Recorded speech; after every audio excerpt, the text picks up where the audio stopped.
Hello guys! Hello Gemini! Welcome dito sa aking channel, Kapalaran 888. Welcome! Alamin natin Gemini kung anong messages, vibration, gabay energy para sa inyong lahat. This is general reading for the next 2 weeks. So this is the second half of August 2025. Pwede kayong makaresonate. Just connect your intuition sa mga baraha, Gemini. Okay, number 4, number 9, number 18. 3, let them go. Mirror. Gemini, so sa second half of August 2025, sinasabi ng barahan na kailangan mong alagaan ang sarili mo, ang katawan mo, physical body. Okay? So, baka nasobrahan ka na ng weight or baka medyo nag-lose ka ng weight. So, kailangan mo sigurong bantayan yung living lifestyle mo. Okay? So, dito sinasabi ng barahan na kailangan ng balanse. Kailangan, Gemini, pwedeng masyado kang pagod, masyado kang balisa, or parang kulang ka sa oras para makatulog. Kailangan mo ng balanse. Okay? You need to balance yourself. Okay? Body, emotion, physical, ganyan. Okay, next is number 3. Number 18, 3. Let them go. So, yun. So, parang halimbawa, kung sobrang mataba na, sinasabi ng baraha sa'yo dito, Gemini, na kailangan mo nang i-let go yung mga fats, mga unhealthy habits, unhealthy lifestyle. Kung bisyo man yan, sobrang pag-iisip, sobrang pagpupuyat, you need to let go. Okay? Let go, let God, let it flow. Okay. Thank you, Gemini. Tingnan natin kung anong message pa ang para sa iyo.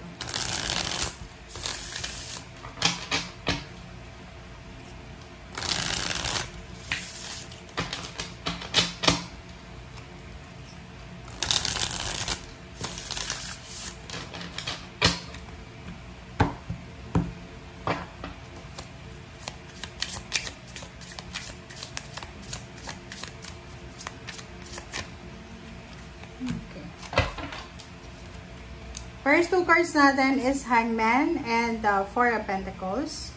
So, sinasabi ng baraha sa'yo dito, merong mga Gemini na maybe you're planning to save money. Okay? Maybe you're planning to save money or kung ano pa man. Sinasabi ng baraha na for the second half of August, maybe mahihirapan ka na makapag-save ng pera or mahihirapan kang magbalanse sa pera kasi maybe marami kang gastusin or marami kang mga unexpected na expenses na posibleng darating sa last 2 weeks ng buwan. Okay, ano pa ba, Gemini? For example, mayroon kang bibilhin. Possible may, like for example, gusto mo bumili ng kung ano man, mga beauty products or pwedeng cellphone. Ano ba? Possible na hindi mo na matuloy kasi wala pang pera or medyo kapos ka or medyo hindi siya kasama sa budget. Parang ganun. Okay. So, 4 of Cups and then 6 of Pentacles. So, nakikita ko sir dito, Gemini, maybe you're having a financial problems or financial stress and medyo nandito ka sa 9 of Swords. Okay. So, ibig sabihin, mayroong mga Gemini dito na masyado silang malungkot. They are waiting for help. Parang ganon.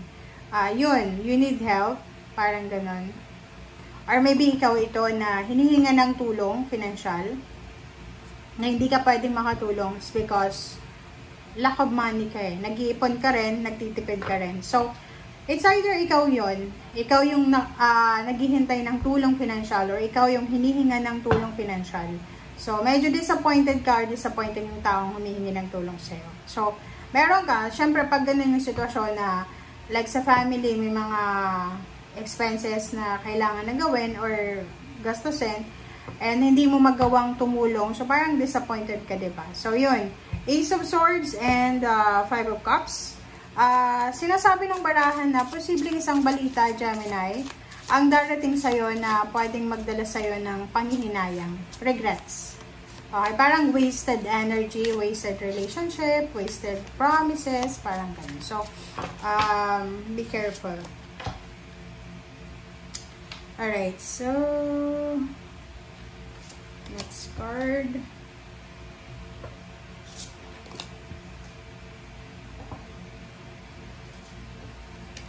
Oops.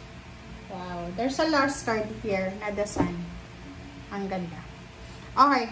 So, tingnan mo dito, Gemini. Ang ganda ng baraha mo. So, kung makikita mo dito, makakatanggap ka ng balita na pwedeng manghinayang ka. But, meron ditong 10 of Cups, and then meron 2 of Pentacles, and meron 10 of Swords, and meron Queen of Wands. So, it's either, mayroong Gemini na makakatanggap ng balita na pwede silang manghinayang. But there's a Gemini here na makakatanggap ka ng isang satisfactory messages or satisfactory kwento, diba? Story from your parents, from your siblings. It's number 8, diba? So, parang halimbawa, your family, nag-organize kayo ng party, parang ganun. And you're saving a lot of money para sa party. Or pwedeng your family is planning to build a home, a house, diba? And nakikita ko sa inyo dito na parang ano siya, collaboration. Nag-save ng pera together. And sinasabi ng baraha sa'yo dito na maybe ikaw, wala kang may contribute. So medyo nangihinayang ka. But sinasabi ng baraha dito na huwag kang masyadong mag-alala kasi meron ditong good news na paparating sa'yo. Hindi man siya directly na para sa'yo, but for your family. Okay? So there's a family happiness, joyful celebration, or joyful emotion na mararamdaman because there's a money, incoming money. There's a balance. Like for example, kasi itong ano to 10 of Swords na to is like for example, nawala ng trabaho. May kapamilya ka na nawala ng trabaho. But there's a news na posibleng siya ay makatanggap ng payments like last pay or any payouts. And Queen of Wands, sinasabi ng barahan na it's a redirection. Kumbaga, maraming disappointments kayo na mararamdaman. It's because hindi nangyari yung gusto nyo. Pero, etong redirection na to na darating sa inyo is, eto yung magdadala sa inyo ng overall happiness. Diba? Na nagets mo. Like, halimbawa, yung anak ka, tapos yung kapatid mo, pwedeng nawalan siya ng trabaho.